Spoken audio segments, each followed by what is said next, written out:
ओम नमः सिद्धेभ्यः। ओम नमः सिद्धेभ्यः। ओम नमः सिद्धेभ्यः। नमः समय साराय स्वानुभूत्या चकासिते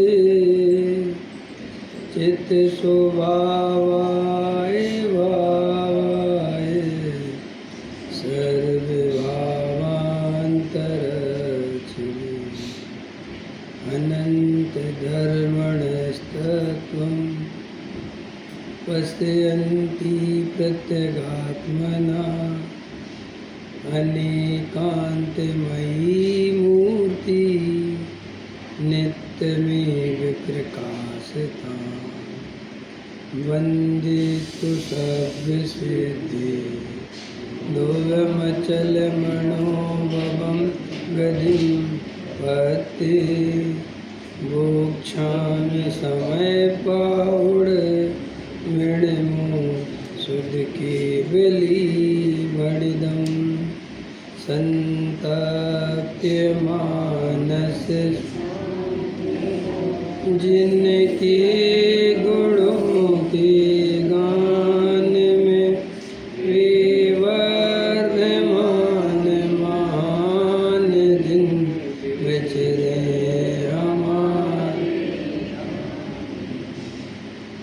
आचार्य कुंद कुंद देव द्वारा विरचित समय सार परमागम विराजमान है। गाथा 8 अपनी स्वाध्याय में मतलब जहाँ भी जाते हैं 8 नंबर की गाथा तक अपना पूरा हो गया है। 9वीं और 10वीं गाथा अपन को पढ़नी है और फिर उसके बाद देखो बचता है तो फिर 11वीं गाथा में अपन चर्चा करेंगे। आचार्य कुंद कुंद देव ने पहली गाथा में सिद्धों को नमस्कार किया और उनकी विशेषताएं बताई। ध्रुव है और अचल हैं और अनुपम हैं। और मैं समय सार को कहूँगा, समझ में आया कैसे कहूँगा, जो केवली और शुद्ध केवली ने कहा है। फिर दूसरी गाथा में उनने 2 प्रकार के समय बताए, स्वय समय और पर समय। तो स्वय समय क्या कहा कि जो अपने आत्म प्रदेशों में स्थित है वो स्वय समय है और जो कर्म पुद्गल प्रदेशों में स्थित है वो पर समय है। इसका सामान्य अर्थ सीधा समझो कि जो बहिरात्मा है वो पर समय है और जो अंतरात्मा है वो स्वय समय है। फिर तीसरी गाथा में उन्होंने कहा कि साहब सर्वत्र सुंदर विश्व में जो है एकत्व में है। अगर तुम अपने में रहो, अपने में एकत्व करके रहो तो तुम सुंदर हो। सभी द्रव्य अपने अपने में सुंदर हैं, लेकिन जब 2 द्रव्यों के बीच में अपन संबंध स्थापित करते हैं तो वहाँ से ही ये बंध की कथा प्रारंभ होती है, वहाँ से ही विसंवादड़ी होती। फिर चौथी गाथा में उन्होंने कहा कि साहब एकत्व जब सर्वत्र सुंदर लोक में है तो फिर एकत्व में क्यों नहीं रहता जीव। तो फिर उन्होंने भूमिका शुरू फिर गाथा कही कि साहब इसलिए नहीं रहता कि इस जीव को अनादि काल से उस एकत्व विभक्त भगवान आत्मा का परिचय नहीं हुआ। कभी इसने वो बात सुनी नहीं और कभी जब सुनी नहीं, परिचय नहीं हुआ तो अनुभव कहाँ से करता। तो फिर साहब क्या किया इस जीव ने, तो बोले साहब जब भी इसको अवसर मिला काम भोग बंधन की कथा सुनी, उसका परिचय किया और उसका अनुभव किया। और देखो ये भी स्वरूप ही में है ऐसा। संसार जो है जीव के बिना सोचे समझे ही चलता है। समझ में, अगर जीव को निगोज जाना हो तो क्या करना पड़ेगा पंडित जी? कुछ नहीं करो, मस्त रहो, अपने आप निगोज पहुंच जाओगे। लेकिन अगर मोक्ष में जाना हो तो क्या करना पंडित जी? वेद ज्ञान करना पड़ेगा, स्वाध्याय करके तत्व निर्णय करके सम्यक दर्शन प्राप्त करना पड़ेगा। तो निबोध सहज उपलब्ध होता है, लेकिन मोक्ष सहज उपलब्ध नहीं होता, पुरुषार्थ से उपलब्ध होता है। तो प्रकृति में ही ऐसा है कि काम भोग बंधन की कथा ही हमने सुनी, क्योंकि वो ही सुनाई जाती है, और हमें परिचय भी उसी का हुआ, क्योंकि हमें अनादि काल से इंद्रिय ज्ञान है, और जो हमारे ज्ञान का विकास होता है वो इंद्रियों के माध्यम से ही होता है। जैसे एक इंद्रिय फिर दो इंद्रिय, तो हमारी विकास नापने की पद्धति क्या है भाई? एक इंद्रिय से दो इंद्रिय हुआ तो जीव ज़्यादा ज्ञानवान हुआ, 2 से 3 हुआ तो ज़्यादा, तो इंद्रियाँ ही है ना मेन। तो वो तो 5 इंद्रिय हुए, और इंद्रियों की वासना कब की है? अनादि। इसमें जीव की कोई गलती नहीं रियल में, क्योंकि स्वरूप वस्तु का ऐसा है। इसमें हमने काम भोग बंधन की कथा सुनी, साहब बात ये नहीं है। उस संसार में काम भोग बंधन की कथा ही सुलभ है, वो ही चलती है। जीवों को अनादि काल से हम सबको उसका ही परिचय है। ख्याल में है ना इतनी बात? अब आचार्य ने कहा कि साहब वो काम भोग बंधन की कथा सुलभ है, और भगवान आत्मा की बात महादुर्लभ है। तो हमने फिर भगवान से कहा ये तो बहुत खतरनाक हो गया। बोले कोई बात नहीं, लेकिन तुम बहुत भाग्यवान हो, मैं तुम्हें एकत्व भगवान आत्मा की बात अनुभव से बताऊंगा। समझ में आया कि नहीं आया? ये क्यों कहा साहब अनुभव से बताऊंगा? क्योंकि ऐसे शास्त्रों से पढ़ पढ़ के बताने वाले तो बहुत हैं, लेकिन अनुभव से बताने की बात ही कुछ निराली है। समझ में आया कि नहीं आया? देखो, वही बात गुरुदेव श्री कहते हैं और वही बात हम कहते हैं, तो प्रभाव ज़्यादा किसकी बात का दिखाई देता है? क्योंकि जिसकी जितनी विशुद्धि, जिसकी जितनी मजबूत श्रद्धा, उसकी बात का वजन शब्द वो ही रहेंगे, लेकिन अपने आप ही उसका स्टाइल आपको प्रभावित करता है कि नहीं, कुछ अनुभव की बात है। तो आचार्य कहते हैं कि हम तुम्हें एकत्व भक्त भगवान आत्मा की बात अनुभव से बताएंगे, और तुम सुनना और समझना, छल ग्रहण मत कर लेना। अब ये क्यों लिखा साहब छल ग्रहण मत कर लेना? क्योंकि समय सार को जब बताता है, भगवान आत्मा की जब बात बताते हैं, तो उसमें संसार के दया दान पूजा भक्ति, समझ में आया? तुम्हारे हमारे सब स्वभाव, जो जड़ की क्रियाएं, इन सब का निषेध हो जाता है, और परम अकर्ता की बात आती है। और हमें तो अनादिकाल से करने के संस्कार हैं। अब वो कर्तापन छुड़ाएंगे, और तुम कर्तापन के नाम पे वो छोड़ दोगे बाहर के काम, और कहोगे साहब ने तो छोड़ दिया, मैंने स्वच्छंदी निश्चयाभासी। तो उन्होंने कहा साहब मैं बताऊंगा तो, लेकिन ये इतनी खतरनाक बात है कि हर किसी के बस की बताना भी नहीं है, और हर किसी के बस की पचाना भी नहीं। समझ में आया? एक तो बताने वाले दुर्लभ, और अगर बताने वाले मिल जाए तो पचाने वाले दुर्लभ। समझ में आया? इसलिए उन्होंने कहा कि छलम ना घेतव्यम, तुम छल ग्रहण मत कर लेना। क्यों? क्योंकि ये भगवान आत्मा की बात जीव सुनता है, और अनादिकाल से काम भोग बंधन की कथा सुनी है। समझ रहे हो क्या क्यों कही उनने बात? कि भाई हमें अनादिकाल से क्या प्यारा है? काम भोग बंधन प्यारा है, हमने उसका ही परिचय किया। और जब उनने 5वीं गाथा में कहा कि मैं तो भगवान आत्मा दिखाऊंगा, तो वो जैसा दिखाने वाले वो तो उनके दिमाग में पहले ही होगा ना कि भाई क्या दिखाना है। तो उसके पहले सावधान इसलिए कहा कि अब वे आगे ये कहने वाले थे कि यह भगवान आत्मा प्रमत्त और अप्रमत्त से भिन्न है। अब ये बात कहते ही वो काम भोग बंधन कथा वाला कहेगा अच्छे मिल गए महाराज, तुम रोज़ सुबह उठ के पूजा पाठ में कहाँ चक्कर काटते फिरते, कहाँ जे व्रत उपवास, अच्छा बहुत अच्छा बता दिया है तुमने कि इनकी कोई ज़रूरत नहीं है समझ में, और अपन तो बढ़िया खाओ पियो मस्त रहो। तो ये बात ये सोच के बहुत सारे जीव इस भगवान आत्मा की बात बताने से कतराते हैं। लेकिन आप कुंद आचार्य देव हमारे आदर्श हैं, पूज्य गुरुदेव श्री हमारे सामने हैं। सावधान तो किया कुंद आचार्य देव ने बताने के पहले, लेकिन जब बताना चालू किया फिर बात खत्म। आया समझ में? ऐसे ही सावधानी एक बार बता दी कि भाई हम किस अभिप्राय से क्या बात बता रहे हैं। अब इसके बाद श्रोता की जिम्मेदारी है कि वो वक्ता के अभिप्राय को सही पहचाने और छल ग्रहण ना करे। क्यों? अगर बार बार वक्ता निश्चय के साथ व्यवहार की स्थापना करेगा तो वो फिर निश्चय पे वजन नहीं आ पाएगा। आप समझ रहे मैं क्या कहना चाहता?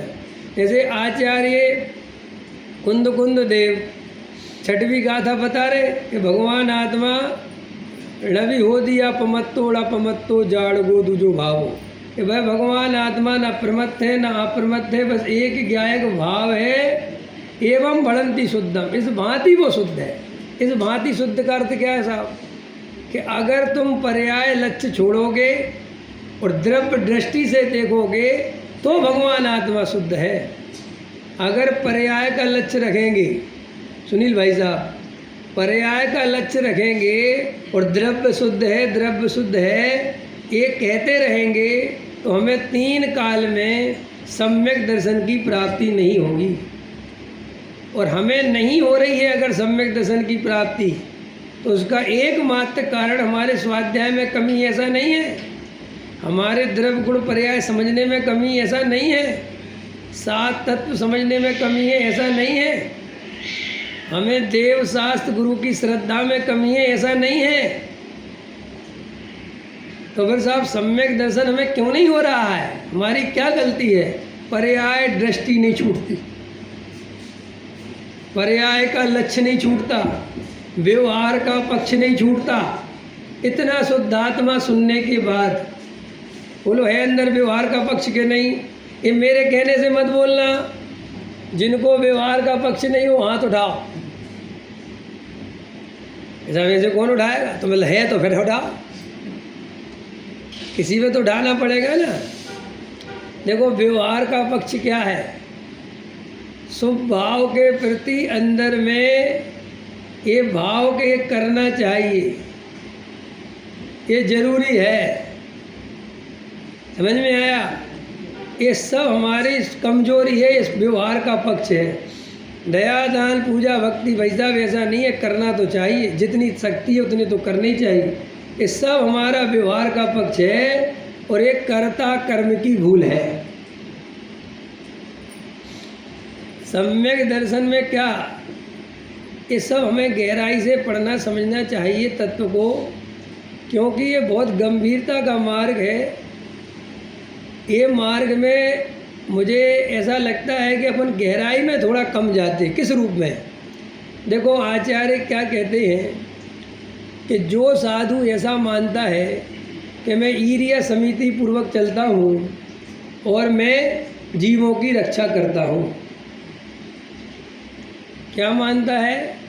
मैं ईर्ष्या समिति पूर्वक चलता हूँ और मैं जीवों की रक्षा करता हूँ। तो वो इतनी खतरनाक बात कहते हैं कुंद आचार्य देव कि वो जैन मत से बाहर है। वो कहते हैं वो विष्णु मत में शामिल है। भाई एक मुनि बन गया, ईर्ष्या समिति पूर्वक चल रहा है, नग्न दिगंबर हो गए, ऋषि का मंडल ले लिया, 28 मूल गुण पालन कर रहे हैं। अब अगर वे जरा सा ये मानते हैं कि मैं जीवों की रक्षा करता हूँ तो आप उन्हें जैन मत से बाहर कर रहे हैं। अरे कम से कम व्यवहाराभास में डालते। उनने सीधा कह दिया वो तो अन्य मती है। खतरनाक बात है। मतलब आचार्य हमें क्या कहना चाहते इतनी कठोर बात कह के कि अगर हमारे अंदर कर्ता कर्म की इतनी भी भूल रह गई और हमने यहाँ संयम का ढेर लगा लिया, समझ में आया कि नहीं आया? मुनि बन गए ना। और ज़्यादा कितने भाई हम देखो अपन कितने ही कुछ कहें, संयम का अर्थ अपन को व्यवहार संयम ही समझ में आता है। निश्चय क्यों नहीं आता? निश्चय संयम उसे समझ में आता है जिसने निश्चय संयम का स्वाद लिया हो। और व्यवहार संयम का स्वाद लिया हो चाहे नहीं लिया हो, व्यवहार संयम दिखता है। अब समझ में आ रही मैं क्या कहना चाहता हूँ? तो जो दिखता है वो सबको लोगों को समझ में आता है।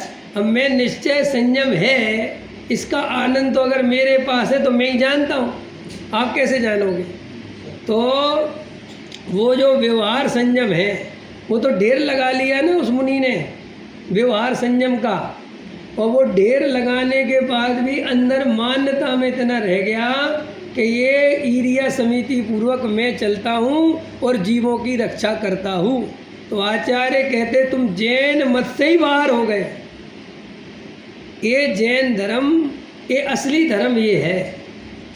तो अपन लोगों को अगर सम्यक दर्शन प्राप्त करना है तो सबसे ज़्यादा चेकिंग पॉइंट अगर हमारा कोई होना चाहिए तो वो हमारे अंदर में अभिप्राय में चल रही भूलों का होना चाहिए। परिणाम और क्रिया जिस पे अपन बहुत ध्यान देते हैं, वास्तव में परिणाम और क्रिया का कर्ता जीव नहीं है। ये परिणाम और ये क्रिया ये तो क्रम से एक सिस्टम है। अगर अपन ने करना नियोग पढ़ा हो तो देखो, मिथ्यात्व के जाए बिना अनंतानुबंधी भी नहीं जाती। वहाँ की आगे की कसाएँ तो जाने से रहीं, और अनंतानुबंधी कसाएँ किसे कहते हैं ये अपन सब जानते हैं। अनंतानुबंधी कसाएँ मिथ्यात्व के साथ जाती है, और जो अप्रत्याख्यानावर्ण कसाएँ है वो इतनी खतरनाक है कि एक व्रत भी नहीं लेने देती। वो कौन सी कसाएँ है? अप्रत्याख्यानावर्ण। तो फिर अनंतानुबंधी कितनी खतरनाक होगी। और वो अनंतानुबंधी भी हम बिना मिथ्यात्व के नहीं भेज सकते। तो साहब बाकी की कसाएँ, बाकी की कसाएँ जब मिथ्यात्व घटता है और जीव को सम्यक दर्शन होता है तब अनंतानुबंधी और मिथ्यात्व जाता है। उसके बाद अब आगे की कसायों का नंबर लगता है, उसके पहले तो लग ही नहीं सकता। और ये जो बाहर के प्रशील संयम हैं ये तो आगे की कसायों के हटाने वाले निमित्त हैं, ये पहले वाली कसाय को हटाने में निमित्त ही नहीं है। अब समझ रहे मैं क्या कहना चाहता हूँ? अब ये क्लियर हुई ये बात कि नहीं हुई? ये ऐसा कहना चाहते आचार्य भगवान, इसको निकालना पड़ता है, ऐसा क्लियर नहीं मिलेगा आपको लिखा हुआ। सब लोग को लगता है कि साहब ये कहाँ से निकाला? भाई साहब उस शास्त्र में से ही निकाला जाता है, उसको लॉजिक से निकालना पड़ता है कि ये बात कैसे निकलेगी।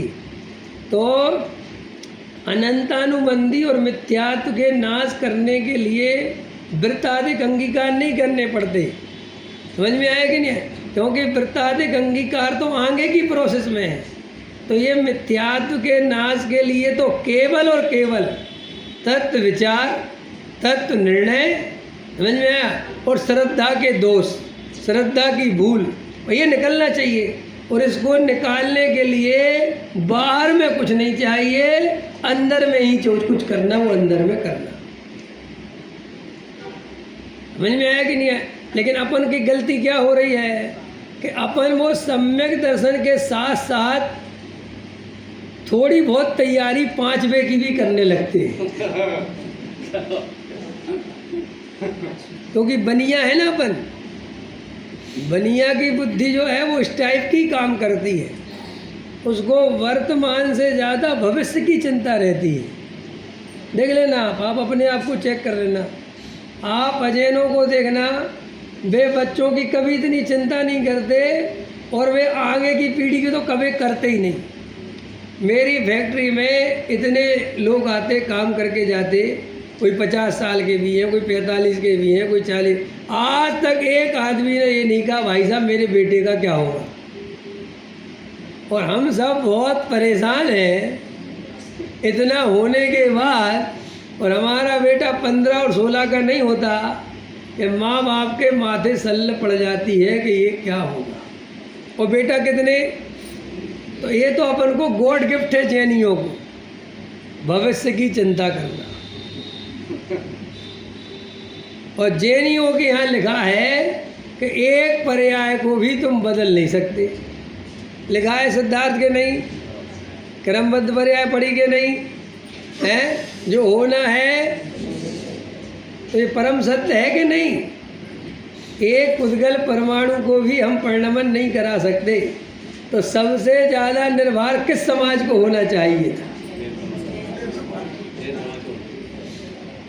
लेकिन सबसे ज़्यादा 12 किसके बजे हुए हैं और सबसे ज़्यादा माल किसके पास है? विचार करो, करे इसमें क्या बात है? ये तो करना ही चाहिए ना, है? अपने अंदर निर्णय करो कि भाई वे तो बेचारे राम की मर्जी के भरोसे निर्भर हैं, जबकि ऐसी कोई राम की मर्जी नहीं है। कोई अपने ईश्वर के भरोसे, कोई अल्लाह के भरोसे, सब निर्भर है। हम क्रमबद्ध पर्याय पढ़ के भी निर्भर नहीं हो पाए।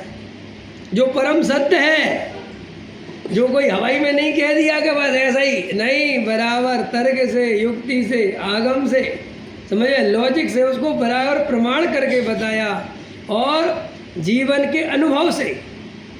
साहब जीवन के अनुभव से कैसे? अब भी लो, आज आप दिन भर 2-4 घंटे होश में जीना, बेहोशी में नहीं। जो जो परिणाम आए उनको शांति से देखना कि ये मैंने करे हैं कि ये हुए हैं। तुम अपनी क्रियाओं को देखना, ये मैं कर रहा हूँ कि ये हो रही हैं, और उनके क्रम को देखना। दुनिया में क्रम से कुछ होता ही नहीं। एक छोटा सा बीज बोया तो वो पेड़ क्रम से बनेगा कि अक्रम से बनेगा?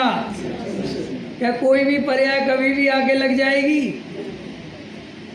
एक बच्चे का जन्म होता है तो वो क्रम से आगे वृद्धिंगत होता है कि जवानी बीच में अचानक आ जाती है, बुढ़ापा फिर कहीं से आ जाता है? ऐसा होता है क्या? कोई भी द्रव्य का परिणमन आक्रम से होता ही नहीं, और जब आक्रम से होता ही नहीं तो क्रम से होता है। इसी का नाम तो क्रमबद्ध है। क्रम से होता है, और क्रम से होता है तभी तो उसको व्यवस्थित जानेंगे। अगर आक्रम से होगा तो जानेंगे कैसे? एक किसान खेत में बीज बो के आ जाता है और अपने घर पे आके खाट पे शांति से सो जाता है, क्योंकि उसको क्रम पे भरोसा है। रोज जाके खेत पे खड़े होके तो नहीं देखता ये बीज निकल क्यों नहीं रहा, बीज निकल क्यों नहीं रहा। वो परेशान होता है क्या? नहीं होता। वो जानता है 8 दिन बाद अपने आप निकलेगा। समझ में आया कि नहीं आया? लेकिन हमें बस भरोसा नहीं है। अब हमें भरोसा नहीं है, इसलिए हमारे माथे सल्ले हैं। तो ये बात समझ में आई कि आचार्य कहते कि भाई सम्यक दर्शन प्राप्त क्यों नहीं होता, तो उसका कारण ये है कि हमारे अंदर से हम चौथे गुण स्थान के तो निर्णय में जाते नहीं, और 5वें को पकड़ने की कोशिश करते हैं। और सुनो, स्वच्छंदी पने का अर्थ लोग गलत समझते हैं। मैं जहाँ तक समझता हूँ, स्वच्छंदी पने का अर्थ क्या समझते हैं कि साहब खाने पीने लगे, पूजा पाठ छोड़ दिया, वह हो गया स्वच्छंदी। ये भी स्वच्छंदी है, इसमें मुझे कोई दिक्कत नहीं है तुम्हारी भाषा में। लेकिन एक स्वच्छंदी और है कि साहब वो कौन सा है, वो तुम कभी नहीं मानोगे। कौन सा? कि पहले में तो डला है और तैयारी 5वें की करता है, और चौथे का पता नहीं है। ये स्वच्छंदी है।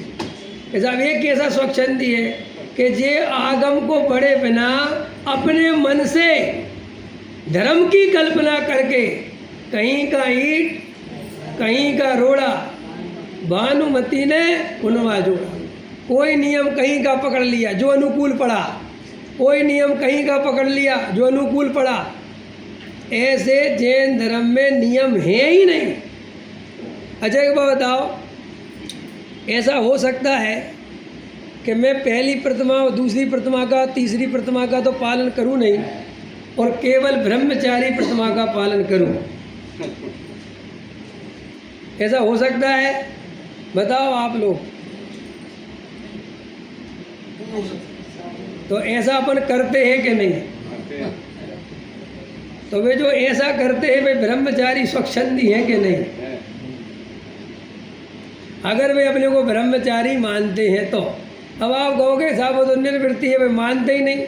इतने बड़े बड़े अक्षरों में उसको लिखवाते हैं और उसका पूरा मान सम्मान पाते हैं, तो और क्या होता है मानना? आया समझ में कि नहीं? तो स्वच्छंदता का अर्थ है कि आगम को प्रॉपर नहीं पढ़ना, चाहे जहाँ जो समझ में आए वो करने लगना। गुण स्थान हो, देखो सुनील भाई साहब, रोहित जी, बनारसी दास क्या स्वच्छंदी हो गए थे, जो वो कहते हैं, सब प्रसिद्ध है ना बनारसी दास। मनीष जी, समय सार पढ़ के बनारसी दास स्वच्छंदी हो गए।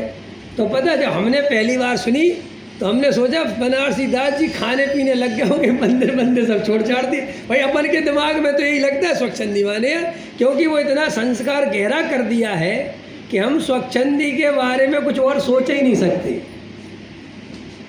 तो जब उसको पढ़ा तो क्या पढ़ा पता, कि वे 4 जन दरवाजे बंद करके कपड़े उतार के मुनि बन जाते थे और सामायिक करते थे। इसमें क्या गलती है बता? इसमें क्या स्वच्छंद बना है भाई? कि भैया गुणस्थान का ज्ञान नहीं है और ऐसे मुनि नहीं होते कि 1 घंटे के लिए 4 घंटे के लिए मुनि हो गए और फिर कपड़े पहन लिए, तो महाभूल है। तो ये स्वच्छंदी कहलाएंगे नहीं। और फिर जब उनने गुणस्थान पढ़े तब उन्हें समझ में आया कि अरे भाई ये स्वरूप तो ऐसा है। लेकिन अपन अपने अपने हृदय पे हाथ रखो, हमने जितने भी व्रत नियम पालते हैं, हमने कितना आगम का सेवन करके नियम समझ के नियम लिए। देखो अपने अंदर जो नियम समझ में आ गया, जो अपने मन को भा गया, जो अपने दिमाग में बैठ गया, अपन पालने लगे। अब आप कहोगे साहब इसमें बुराई क्या है? बुराई ये है कि तुम आगम के विरोध में जा रही हो। हमारे गुरुजी डॉक्टर भाल साहब एक बात समझाते थे कि साहब कोई खड़े खड़े भोजन करने लगा तो कहा भैया बैठ के करो। साहब एक गुण आ गया मुनिराज का, खड़े खड़े करो। वो बोले साहब मंजन कर लो, बोले साहब अदंत धोवन, एक और आ गया है। ऐसा होता है क्या? हो सकता है क्या?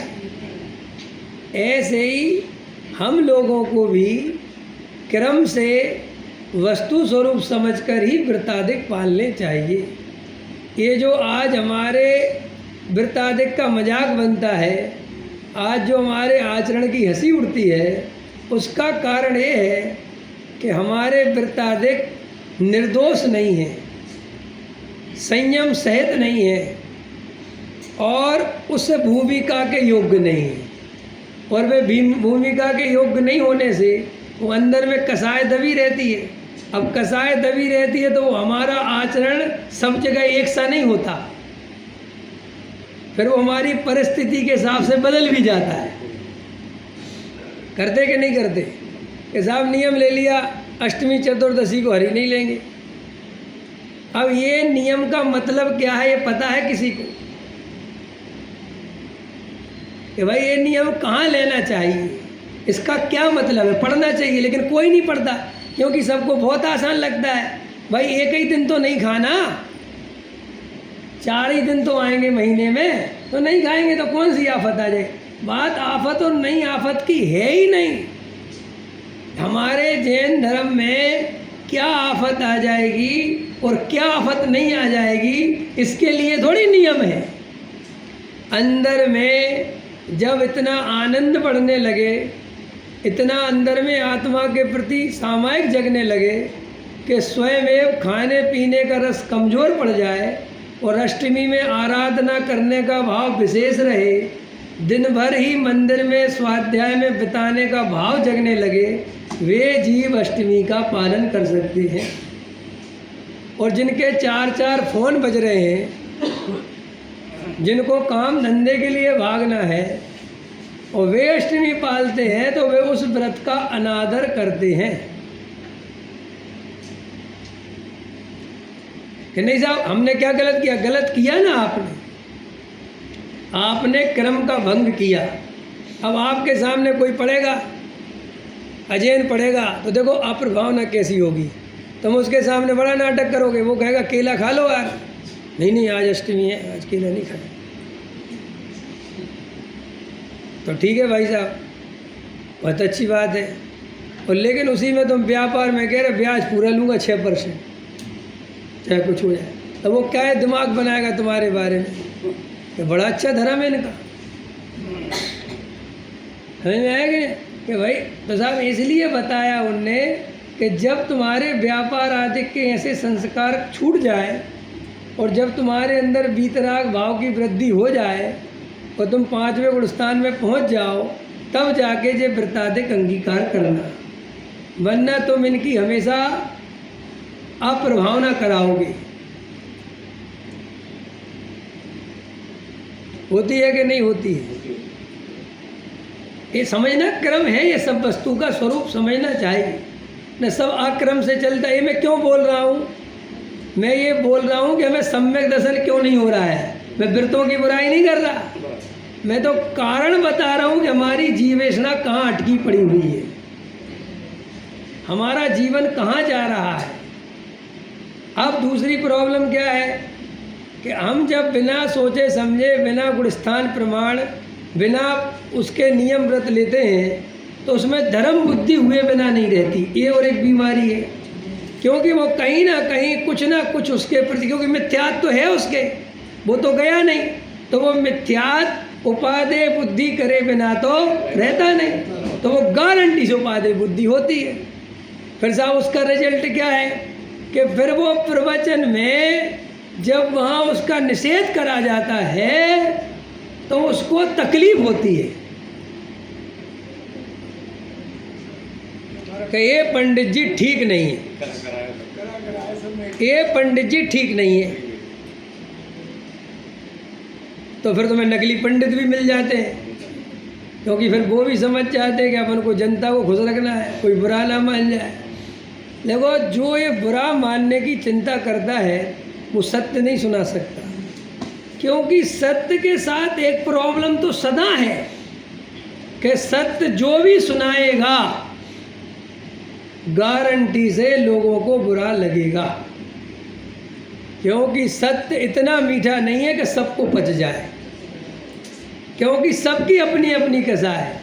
अगर मैं पंडित के बारे में कुछ बोलूं तो जो नकली पंडित होगा उसे बुरा लगेगा, अगर मैं सेठिया के बारे में बोलूं तो जो नकली सेठिया होगा उसे बुरा लगेगा, मैं अगर महाराज के बारे में बोलूं तो जो नकली महाराज होगा उसे बुरा लगेगा, यदि मैं श्रोता के बारे में बोलूं जो नकली श्रोता होगा उसे बुरा लगेगा, यदि मैं ब्रह्मचारी के बारे में बोलूं और वो नकली ब्रह्मचारी होगा तो उसे बुरा लगेगा।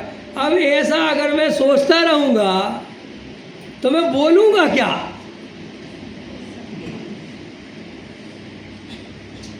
क्योंकि भैया बुरा तो लगाने वाले कोई भी बैठा हो, क्या कर सकते हैं। तो देखो ये साहब ये बात क्यों बता रहे, ये बात इसलिए बता रहे कि आचार्य कुंद देव 6वीं गाथा में जब भगवान आत्मा दिखाने जा रहे हैं तो उसके पहले कहते हैं छलम न गीतव्यम।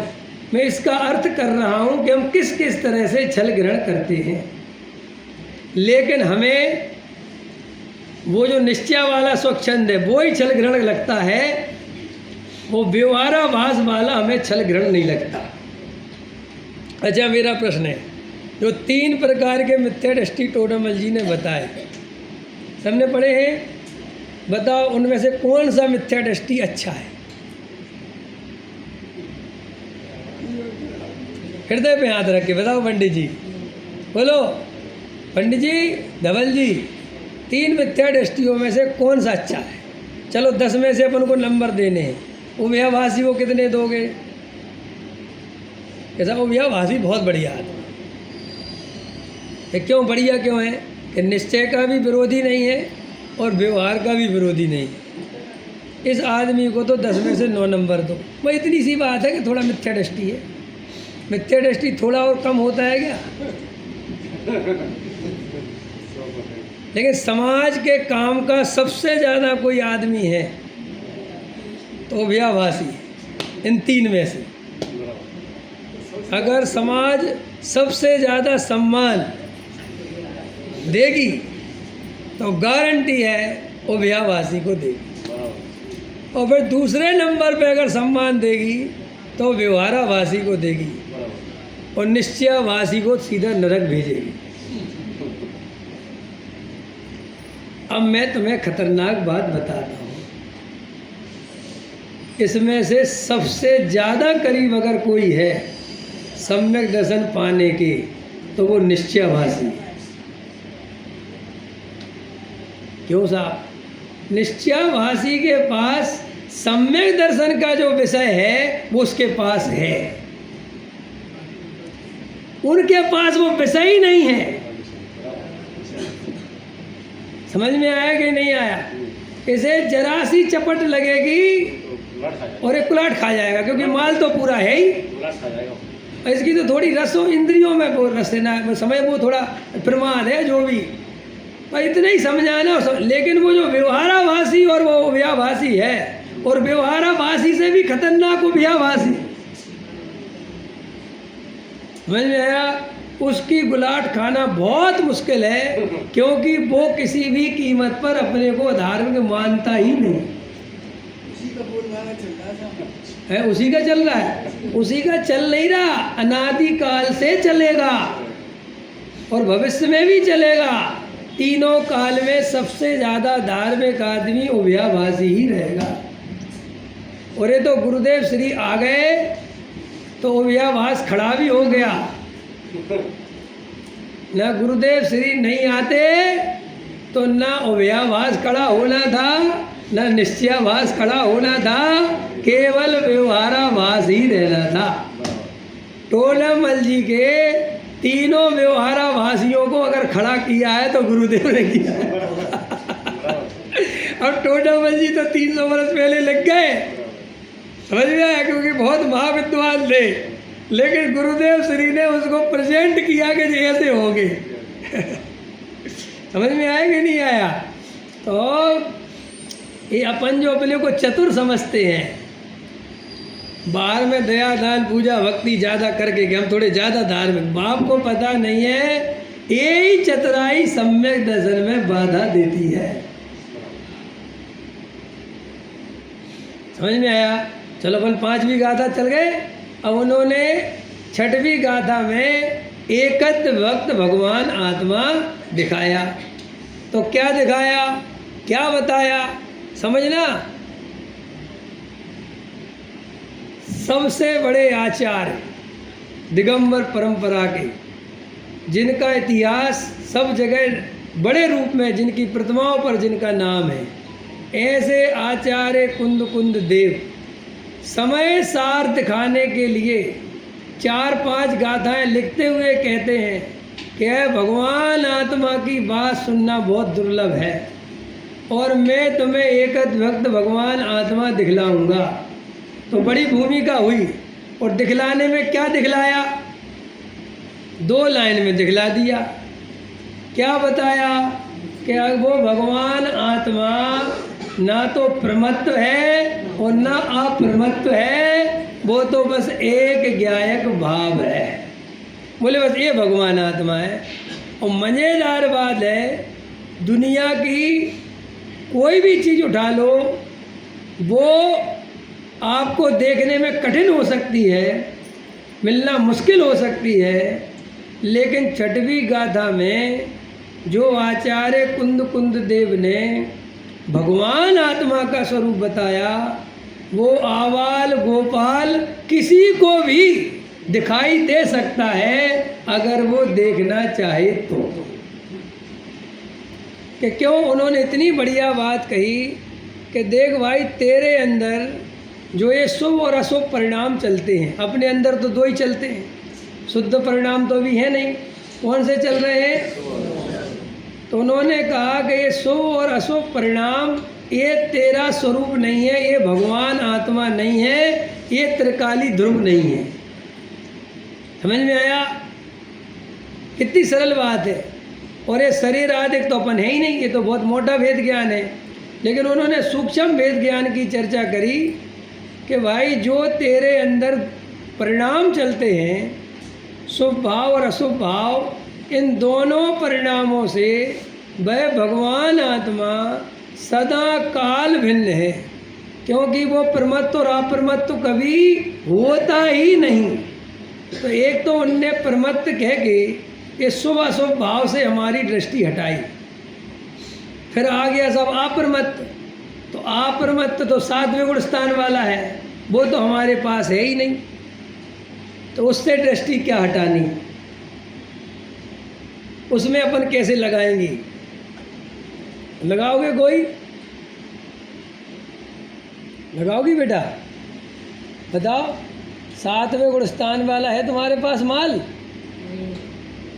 अब जब अपने पास 7वें वाला माल ही नहीं है तो अपन कुंद कुंद भगवान से कहोगे हम इसमें क्या करें भाई? हम पे यहाँ तक तो आप सुबह सुबह कहते हैं तो ठीक है, हम इससे तो वेद ज्ञान कर लें, लेकिन पंडित साहब तो 7वें वाले का वेद ज्ञान हमारे पास कहाँ है? वो उसकी हमारे पास शर्त ही लागू नहीं पड़ती। पड़ती कि नहीं पड़ती?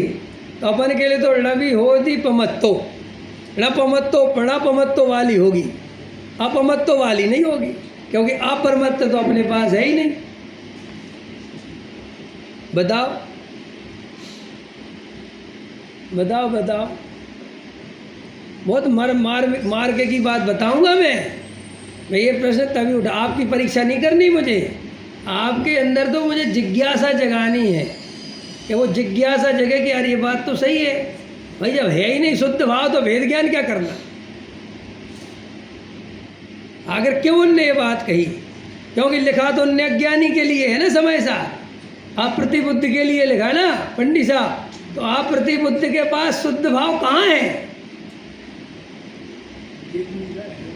शुद्ध भाव के पर्याय में औद्यायिक स्वभाव आता नहीं है कभी। हाँ बराबर, मूल कारण है। आप समझे नहीं। आप सिर्फ इस एंगल से सोचो कि जो प्रमत्त और अप्रमत्त है वो पर्याय है कि द्रव्य है? पर्याय, उस पर्याय में आता ही इतना कर ली, बराबर हो गई। अब अपने पास जो पर्याय के नाम पे मटेरियल है वो तो शुभ भाव वाला है भाई। पर्याय में अभी शुद्ध पर्याय है कहाँ? ये तो बात पक्की हो गई। तो फिर शुद्ध पर्याय से वेद ज्ञान क्यों करना? अब आया प्रश्न समझ में? मनीष जी आया? शुद्ध पर्याय भी एक समय की है, नहीं। अभी छोड़ो किसी की किस समय की है, हम तो सिर्फ ये कह रहे हैं कि जब वो है ही नहीं, वो पर्याय होए तब तो वेद ज्ञान करोगे, जो है ही नहीं उससे क्या वेद ज्ञान करना? ये मैंने पिछले बार आया था तब बताया था, लेकिन अगर तुम इतने ही अच्छे होते तो इस बार क्यों आना पड़ता? बताओ बताओ। दृष्टि का विषय नहीं है वो शुद्ध पर्याय, दृष्टि का विषय नहीं, बहुत अच्छा, बराबर। और बताओ। इसलिए बताया कि उनने कहा ये शुभ अशुभ से वेद ज्ञान करेगा और शुद्ध का लक्ष्य रखेगा। बराबर कहेगा शुभ अशुभ भाव मेरे में नहीं, अवाया के शुद्ध भाव, शुभ अशुभ भाव मेरे में नहीं, अवाया के शुद्ध भाव। तो उनने कहा ये पर्याय छोड़िए, आया समझ नहीं?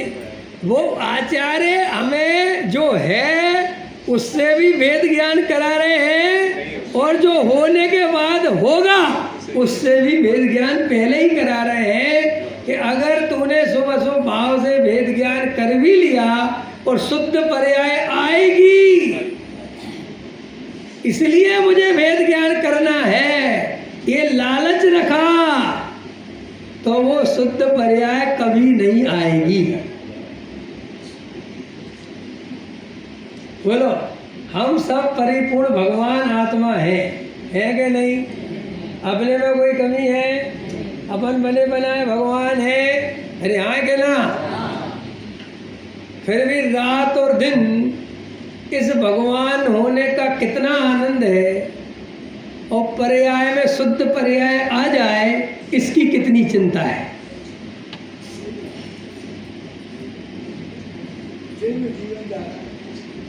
अब प्रश्न आया समझ, लॉजिक समझ में आया?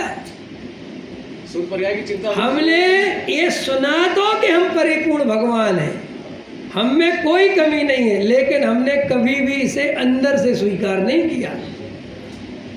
हमने इसे स्वीकार करा भी तो इस शर्त पे करा कि पंडित जी ऐसा स्वीकार करेंगे तो हम सम्यक दृष्टि हो जाएंगे क्या?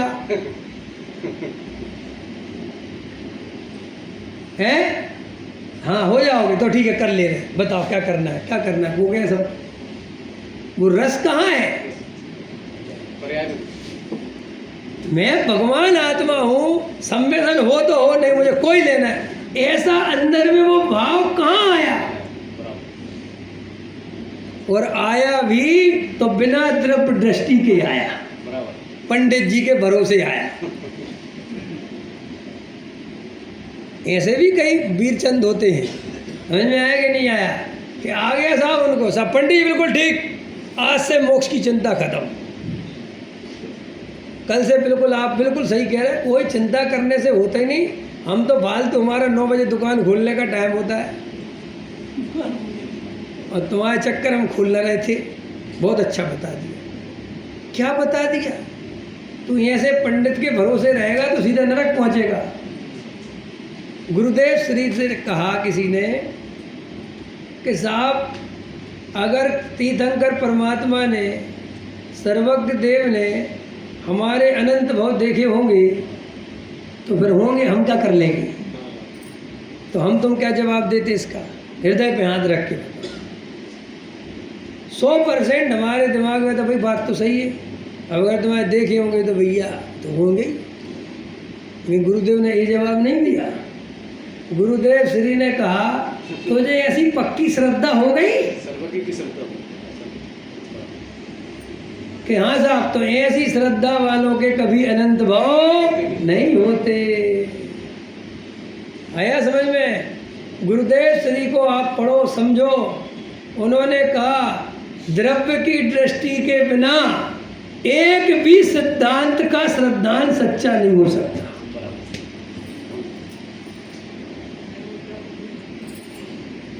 पंडित जी की द्रव्य दृष्टि नहीं रोहित, खुद की।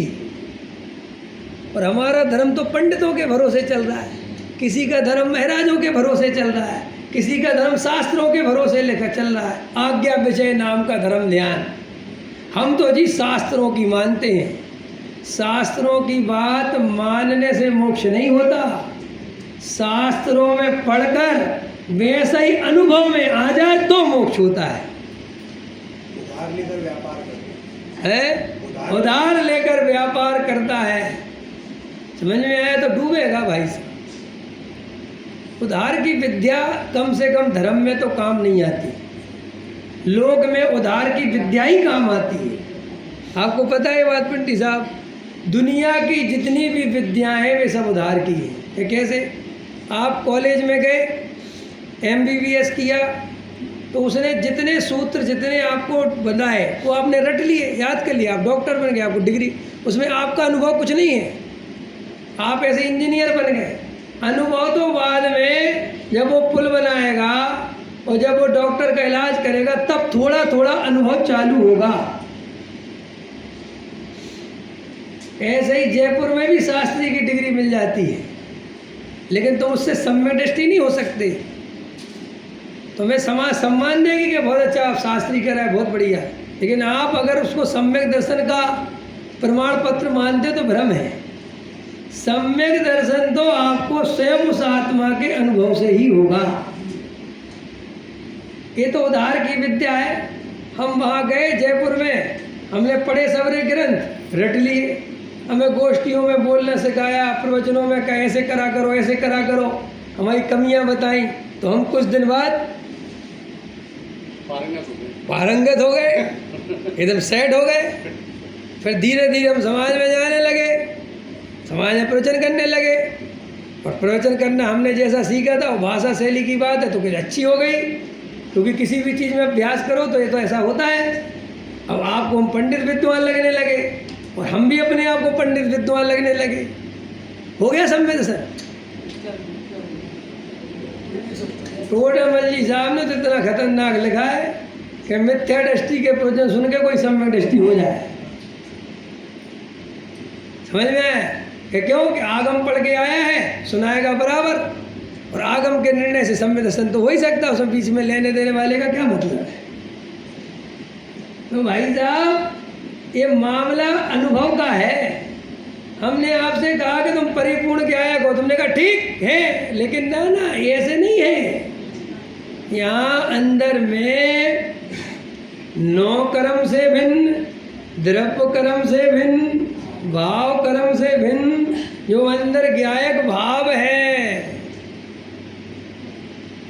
उस पर दृष्टि जावे, वहाँ परिपूर्णता भाषित होवे, और ये पर्याय आदि भिन्न भाषित होवे, अनित्य भाषित होवे, और वो द्रव्य, वो त्रिकाली ध्रुव, वो शाश्वत, नित्य, एक, शुद्ध, अभेद, अखंड ऐसा अंदर परिणति में भाषित होवे, और फिर उसमें यही मैं हूँ ऐसा उसमें अपनापन स्थापित करे, और परिणामों की दृष्टि हटा दे, चाहे शुभ हो चाहे अशुभ हो, पूरी तरह 100% निर्णय रहे कि ये मेरा परिणाम नहीं, इसका कर्ता भोक्ता मैं नहीं, मेरा परिणाम तो ज्ञाता मात्र है।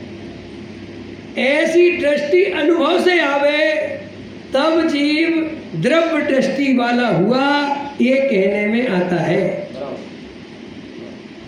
ये गाथा पढ़ के तर्क युक्ति से सुन के युगल बाबू जी को सुन लिया, गुरुदेव श्री को सुन लिया, डॉक्टर साहब को सुन लिया, अब हमारी तो दृष्टि सच्ची हो गई, अब हमें कोई बिल्कुल जिन बच में शंका नहीं, कोई निर्णय नहीं। अनुभव के बिना ऐसी श्रद्धा हमने अनंत बार करी है, करी के नहीं?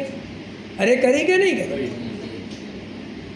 अभी आप में से कितने सम्यक दृष्टि हैं, कितने नहीं, ये तो मैं नहीं जानता, लेकिन सर्वज्ञ देव जानते हैं। लेकिन कोई भी मिथ्या दृष्टि भी हो, मैं आपको 1 करोड़ रुपया दूं, बताओ आप में से कौन है जो कुगुरु कुदेव कुशास्त्र को नमस्कार करे? 1 करोड़ लेके बोलो, करोगे? चलो छोड़ो, एक चींटी को पैर के नीचे मार दो, मैं 5 करोड़ रुपए दूंगा, मार दोगे? तुम्हारा श्रद्धान कितना मजबूत है नहीं मजबूत? तो भी ये सम्यक दर्शन नहीं है।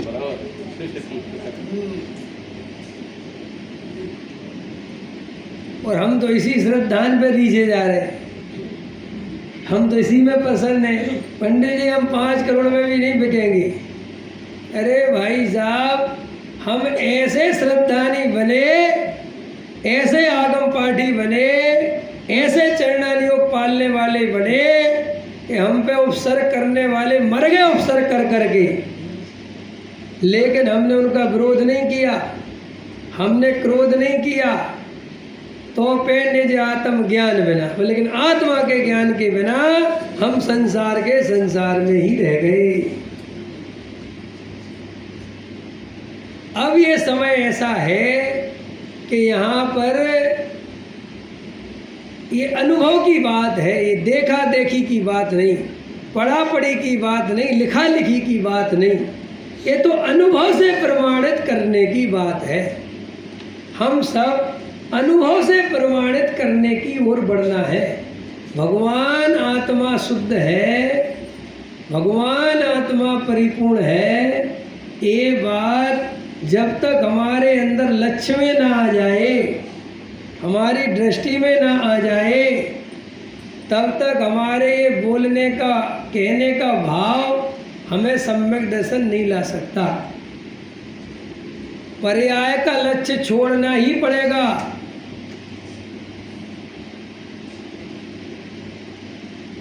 अभी अब पंडित जी चले गए ना, शुभम जी पुण्य पाप अधिकार चला के गए ना, आपसे प्रश्न है, बताओ आचार्य कुंद कुंद देव, पुण्य पाप एक समान है, ये बात इतनी ताकत लगाकर सिद्ध करने में क्यों लगी?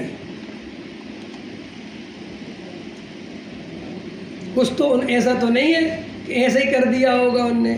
कितने उसमें तर्क दिए, कितने उदाहरण दिए, क्या बात को सिद्ध करने के लिए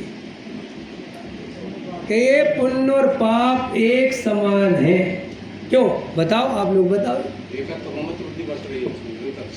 क्योंकि वो भी ये जानते थे कि ये जीव और ये जो संसार का स्वरूप है, और जहाँ यहाँ व्यवहार का उपदेश है, वहाँ पर पुण्य और पाप को एक समान मानने की बस की किसी की नहीं है। अपन लोग विचार करो, इतना टाइम स्वाध्याय करते हुए हो गया, लेकिन अपन क्या पुण्य और पाप को एक समान मान पाते हैं क्या? कहना अलग बात है और मानना अलग बात है। एक व्यक्ति धोती पहन के पूजा कर रहा है, अब थोड़ा अभी प्रैक्टिकल करोगे तो समझ में आएगा, और एक आदमी पैंट शर्ट पे पूजा कर रहा है, अथवा वो 5 मिनट दर्शन करके जा रहा है। आप दोनों को एक समान देख सकते हो। एक आदमी दया दान पूजा भक्ति पाल रहा है और एक नहीं पाल रहा है, अपन दोनों को एक समान देख सकते हैं। अपने अंदर आज अशुभ भाव थोड़े ज़्यादा चले और कल अपने शुभ भाव ज़्यादा चले, दोनों को एक समान मान सकते हैं क्या? पर्याय दृष्टि देखने का अभ्यास है। हाँ, अभ्यास तो है ही। अपन तो अपन मान्यता देखो अपन अपनी। ये आचार्य कह रहे हैं कि भगवान आत्मा प्रमत्त नहीं, अप्रमत्त नहीं, लेकिन अंदर में जब परिणाम जो जो चलते हैं तो ये मैं हो गया, ये मैं हो गया, ये परिणाम मैंने किया, ये अंदर में बराबर मान्यता बनी रहती है कि नहीं?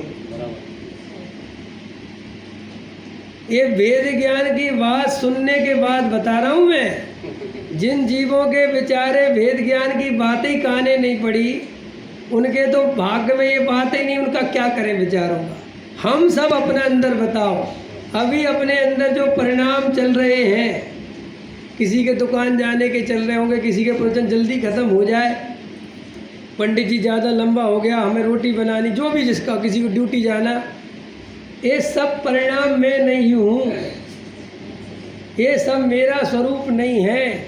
ऐसा दिन भर में कितने बार याद आता है कि साहब ये तो दृष्टि की बात है। ये दृष्टि की बात तब है जब दृष्टि में आ तो जाए, इस श्रद्धा में बैठ तो जाए। तुम्हें गाड़ी चलाना नहीं आता और तुम नई नई गाड़ी सीखने गए और वो दूसरे ड्राइवर की तरफ देखा, वो एक फ़ोन पे गाड़ी चला रहा है, समझ में आया कि नहीं आया, और बातें कर रहा है, इधर देख रहा हूँ, बराबर गेयर चल रहा है, बराबर गाड़ी चल रही। तुमने सोचा गाड़ी चलाना तो बहुत आसान है, आदमी एक हाथ से भी चला सकता है, क्यों?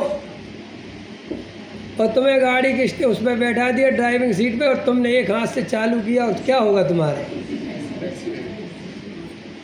दोनों हाथ से संभाल लो तो ही बहुत है। ऐसे ही हम सम्यक दृष्टियों के युद्ध काल में भी सम्यक दृष्टि रहते हैं, ये तो हम जल्दी देख लेते हैं, लेकिन उनने पहले सम्यक दर्शन प्राप्त करने के लिए जो पुरुषार्थ किया है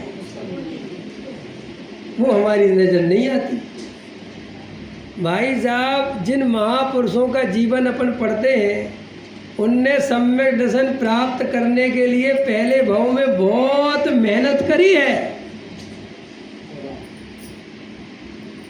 इसलिए अपन बड़े व्यापारियों को देखते हैं, सुनील जी भाई साहब कह रहे साहब बहुत अच्छा धंधा है सुनील जी का, साहब बढ़िया, जाओ ऐसे बैठ जाओ। ग्राहक आता उससे भी बात नहीं करते, नौकर चाकर लगे हैं तो बैठे रहते हैं ज्ञाता दृष्टा बन के, बढ़िया धंधा है। हम आए, हमने कहा यार ग्वालियर हमें भी खुलवा दो ऐसी दुकान, इसमें ज्ञाता दृष्टा बन के बैठे रहे, बढ़िया काम चलता है। तो ये मुझे अकेले में समझाएंगे कि पंडित जी यहाँ पहले 6 साल नौकरी करो, समझ में आया, और फिर पता चलेगा कि ये काम होता कैसे है। ऐसे ही हम सम्यक दृष्टियों को पढ़ते रहते हैं उठा उठा के। गजब की बात है, मिथ्या दृष्टियों के चारित्र लिखे नहीं, लिखे सम्यक दृष्टि के हैं और पढ़ते मिथ्या दृष्टि है। सो वो मिथ्या दृष्टि को समझ में कुछ आता नहीं कि ये हो क्या रहा है। उसको तो लगता है वाह, जब भरत जी 6 खंड जीत के अखंड को साध सकते हैं तो हम एक दुकान चला के नहीं साध सकता।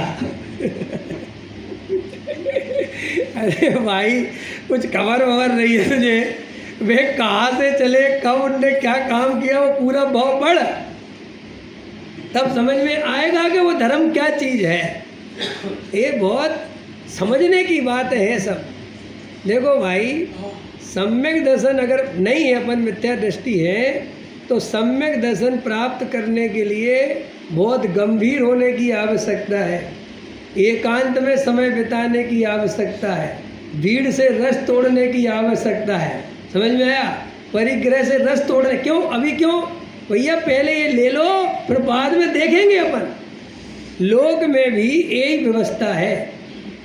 अगर एक बच्चे को IAS की तैयारी करनी है तो उसे अपने सगे भाई की शादी का रस तोड़ना पड़ता है।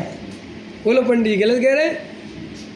सगे भाई की शादी, और मम्मी पापा कह रहे हैं भाई पागल हो गया क्या, तू कौन सी पढ़ाई कर रहा है, तेरे भाई की शादी है भाई 19 तारीख की। वो कह रहा मेरा कोई भाई नहीं। अरे तेरा भाई, भाई कोई नहीं, ठीक है आप कर लो, मैं नहीं आ सकता। ये उसके IAS बनने का जुनून है, ये उसका, तब वो IAS बन सकता है। और अगर ऐसे लक्ष्य वाला है कि चाचा के लड़के की है मैं तो आऊँगा, बुआ के लड़के की मैं तो आऊँगा, पड़ोसी की गुल्लू की मैं तो आऊँगा, तो भैया तू गुल्लू ही बनेगा, IAS ना बनेगा। फिर आया समझ में? ऐसे ही हम सम्यक दर्शन प्राप्त करने चले हैं और गुल्लू की शादी, मुन्नू की शादी, चच्चू की शादी सब अटेंड करनी है, सबरे तीर्थ पे जाना है, सब जगह के शिविरों में जाना है, सब जगह माला पहनना है, तो भूल जाओ सम्यक दर्शन। नहीं साहब आपने तो कहा था कि कुछ भी करो, कुछ भी नहीं, पहले ये करो रुचि पूर्वक और अपनी उम्र का लिहाज करो। एक उम्र होती है, हर चीज़ में होती है कि नहीं होती है। आज से ग्वालियर बहुत पुराना रिश्ता है, 23 साल हो गए। अगर कोई बेचारा 20 साल पुराना वाला श्रोता बैठा होगा तो वो कहेगा ये लड़का तो बिल्कुल बदल गया, ये तो 20 साल पहले तो कैसा था।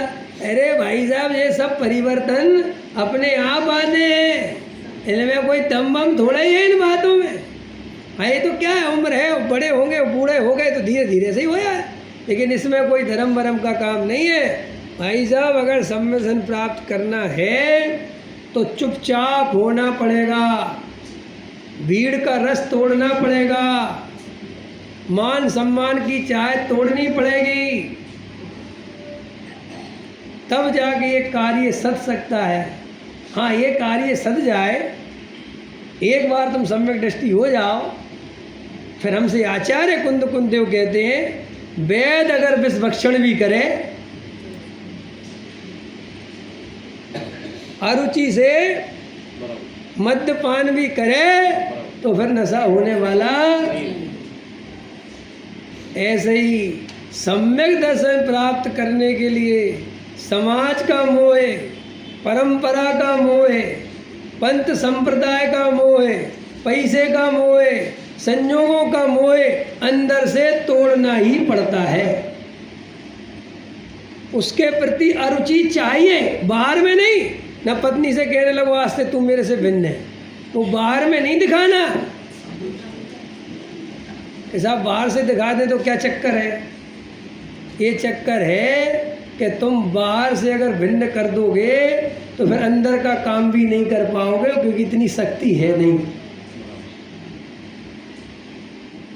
इसलिए पत्नी का अनुकूल रहना जरूरी है, संयोग ठीक रहे, समाज से झगड़ा भी नहीं करना, लेकिन चुपचाप। अपन कौन सा काम चुपचाप करते हैं, किसी को पता नहीं चलता, पैसा कमाने का, समाज से बना के भी रख दें। और बताओ भाई साहब कितनी कमाई चल रही है आजकल? अरे कुछ नहीं साहब, कहाँ दुकान वुकान चली नहीं, अब सोना पे कहीं नहीं रहा, मोदी जी ने मना कर दिया, अब काय की दुकान चल रही साहब। देखो, अपन कुछ बातों में समाज को अपनी तरफ से छुपा के रखते, चाहे कितनी समाज से हमारे गहरे संबंध, यहाँ तक कि सगे भाई से। ऐसे ही अगर सम्यक दर्शन लेना हो तो अपनी आराधना छुपा के करना, पता नहीं चलना। कि साहब बता के करेंगे तो क्या होगा, लुट जाओगे बेटा। क्योंकि लोगों को तो धर्मात्मा कहने की बहुत जल्दी पड़ी है, और उनने तुम्हें भगत जी चालू किया और तुम्हें प्रशंसा करी, बस सो तुम बताना चालू कर दोगे, मैं ये नहीं करता, मैं ये नहीं करता, मैंने ये छोड़ दिया, मैंने वो छोड़ दिया, मैंने तो पैसा कमाने का रसी छोड़ दिया, मैं तो दुकान जाता ही नहीं। ये सब फिर लुट गए तुम। किसी को बताना नहीं है, चुपचाप अपना काम करना है, तो ही हम सम्यक दृष्टि हो सकते हैं। समझ में आया, पकड़ में आया। अपने परिपूर्ण त्रिकाली ध्रुव की स्थापना करो, पर्यायों से भेद ज्ञान करो, अपने द्रव्य की दृष्टि करो और उसमें अपनापन करो, यही सम्यक दर्शन का उपाय है। और पूरी तरह से शुभ अशुभ भाव से बुद्धि हटाओ, उनका कर्तापन छोड़ो। शुभ भाव हो तो सहज जाने और अशुभ भाव हो तो सहज जाने। अंदर में कोई उन परिणामों को देख के घबराहट नहीं, परिणामों से भेद ज्ञान करना ही सच्चा पुरुषार्थ है। पर्याय में नहीं, ऐसी दृष्टि ही सच्चा पुरुषार्थ है। टोडामल जी साहब कहते हैं, परिणाम बिगड़ने का भय रखना, इसका अर्थ मैं पिछले साल करके गया था। कल शाम को पूछूंगा कि क्या बताया था। अरे नहीं पूछूंगा भाई ना, तुम दिन भर उसी में टेंशन में रहोगे। तुम तो दिन भर द्रव्य दृष्टि करना, ठीक है, सब छोड़ो जो है। सहजानंदी।